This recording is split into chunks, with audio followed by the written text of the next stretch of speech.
Então, o pastor me acusou de desconhecer o Salmo 2. Olha, como nós vamos desconhecer esse salmo? Só que esse salmo não está falando que tem duas pessoas lá em cima. Esse salmo é profético. Dizer que esse salmo, tu és meu filho, hoje te gerei, para provar que tem dois lá em cima. Primeiro, o filho foi gerado aonde? Lá em cima? Essa é a pergunta que faz. Qualquer pessoa que a própria hermenêutica nos faz refletir sobre o texto, né? Tanto o texto direto quanto o texto amplo, no caso é o texto amplo, o filho foi gerado lá em cima. Quer dizer, usar Salmos 2 para provar que o filho foi gerado lá em cima, que já havia um filho com ele lá em cima, esse salmo é uma profecia que veio a se cumprir nos textos citados por Pedro em Atos, lá em Hebreus capítulo 1, dizer que nós desconhecemos esse texto, pelo menos, né, menosprezar o adversário no debate. Porque, olha, dizer que esse texto pode servir de base para dizer que Jeová tinha um filho junto dele lá, e o filho foi gerado aqui na terra, então onde Deus gerou esse filho? Lá no céu? Essa é a pergunta que nos faz, né? Então o filho foi gerado aonde? O filho de Deus? Foi gerado aqui. Ele está usando uma profecia bíblica, mas o próprio Salmos, capítulo 78, verso 2, o próprio Jeová fala: eu abrirei minha boca por parábolas, inspirando o salmista para dizer que vai abrir a sua boca por parábolas. Jeová que está falando.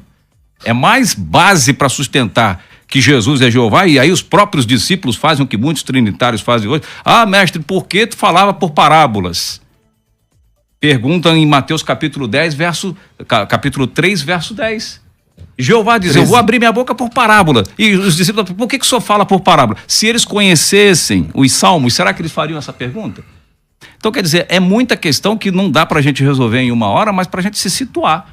Então não é questão de desconhecer o Salmo, o Salmo 2 ou o Salmo 10, né? Diz o meu Senhor, né? Assenta-te à minha direita até que põe. Quer dizer, como que nós não conhecemos? Como a gente faz teologia e não conhece esses salmos? A questão é a hermenêutica correta, a exegese correta, mergulhar na cultura pelo qual os autores bíblicos escreveram, ter um conhecimento de hebraísmo, ter um conhecimento como os mestres. Não estou aqui subestimando os pastores, muito pelo contrário, peço até que os irmãos me perdoem, mas os irmãos são teólogos, os irmãos conhecem essas expressões e a gente precisa saber entender o que é profético e o que é literal, o que está apontando para o futuro e o que é presente. É o que está dizendo lá no Salmo 2, está falando: tu és meu filho, hoje terei que ver se cumprir muitos anos depois, centenas de anos depois, lá no nascimento de Jesus, lá no ventre de Maria, foi gerado lá.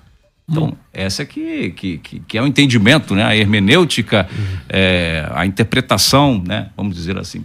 Muito bem, pastor César, o que o senhor tem a dizer acerca dessa fala do pastor Tony de Souza? Primeiro, eu não quis ser indelicado.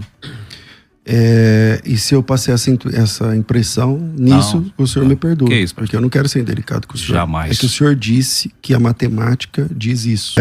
Então, quanto à matemática, eu só citei o que é Sim. elementar da matemática. E quando eu falei do filho, porque o senhor disse que no Antigo Testamento, depois o senhor pode voltar ali assistir, que no Antigo Testamento não existe nenhuma vez uma fala apresentando Deus como filho. E aí eu te lembrei do Salmo. Falei, talvez você não esteja lembrado desse Salmo. Então, né?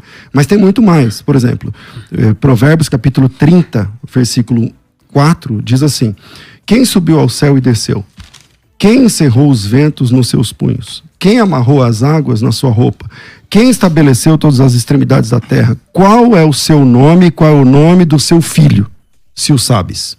Essas são referências a uma pessoa. E essa pessoa é poderosa porque amarrou as águas, ele com os punhos, ele é criador, e esse tem um filho. Então, está aqui tanto o pai quanto o filho. Nas páginas do Antigo Testamento, quando o senhor disse na sua primeira fala que não se lembrava de um texto, ou não tinha um texto no Antigo Testamento, na verdade tem vários, mas não quero desmerecer apresentando aqui meu argumento, não é essa a minha intenção. Então... Quando a Bíblia diz, eu já citei 2 textos onde aparece filho claramente, e são textos onde se cumpre claramente na pessoa de Jesus Cristo. Os próprios apóstolos usam esse texto dentro das Escrituras, das 4 linhas das Escrituras, para se referir a Jesus, como o senhor mesmo admitiu agora há pouco, chamando ele de filho. Se lá no Antigo Testamento chama de filho, para ser filho tem que ter um pai. Não tem como ser filho sem ter uma outra pessoa. Entende? Então, a própria pluralidade de pessoas aí apresentado já fica claro no corpo dos textos do próprio Antigo Testamento. A gente não precisa ir muito além do Antigo Testamento. Ademais disso, ainda tenho alguns segundos, ademais disso, eu estou citando esse argumento que para ser pai é preciso, só é possível ser pai se você tiver um filho, e se existe filho, só é possível ser filho se houver um pai. Então nós estamos falando aí já de duas pessoas distintas. O senhor não é a mesma pessoa do seu filho, e o seu filho não é a mesma pessoa do senhor. E na Bíblia, em João capítulo 6, versículo 38, que eu queria deixar para o senhor responder, Jesus disse assim: porque eu desci do céu não para fazer a minha própria vontade, mas a vontade daquele que me enviou. Se Jesus e o Pai são a mesma pessoa, por que a vontade deles é distintas? São vontades distintas. Que tipo de situação é essa? E aí, pastor Tony de Souza, agora eu quero te ouvir, porque a argumentação que ele apresentou é forte. É forte.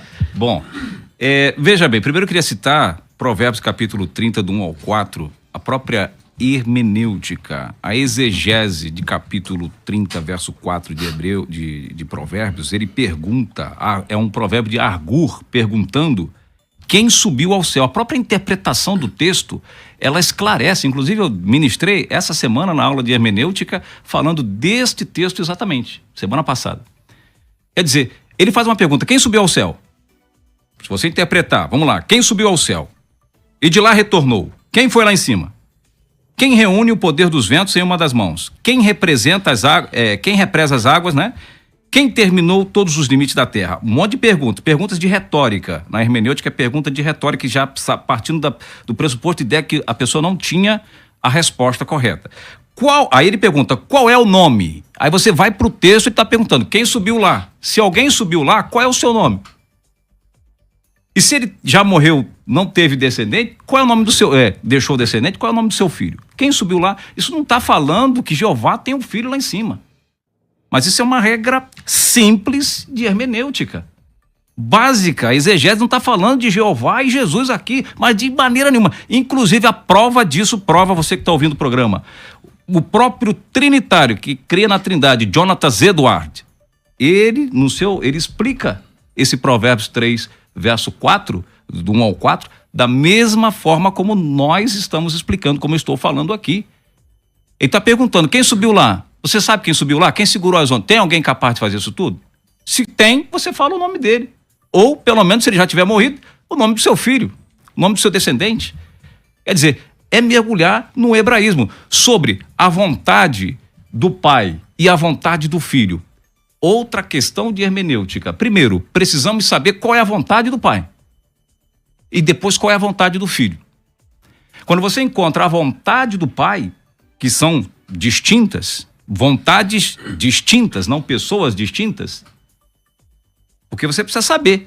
O texto, a própria regra básica de hermenêutica nos faz refletir sobre o texto. Não está falando de duas pessoas, está falando de vontades. Eu não vim para fazer a minha vontade.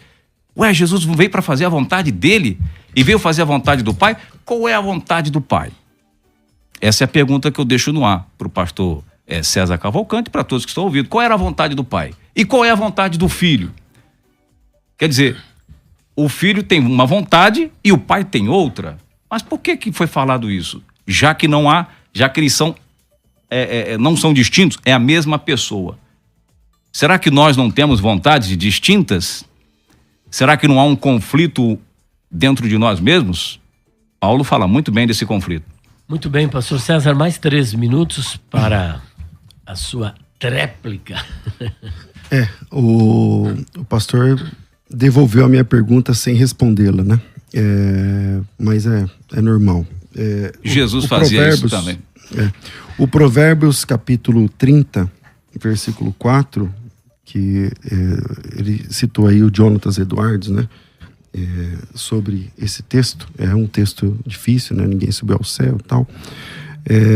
Mas a gente pode citar também apóstolos de Jesus Cristo dentro das 4 linhas das Escrituras para interpretar esse texto. Está lá em Efésios capítulo 4. Quem subiu? O mesmo que subiu, o que desceu é o mesmo que subiu. Tá lá. E esse que subiu, o que desceu, é Cristo.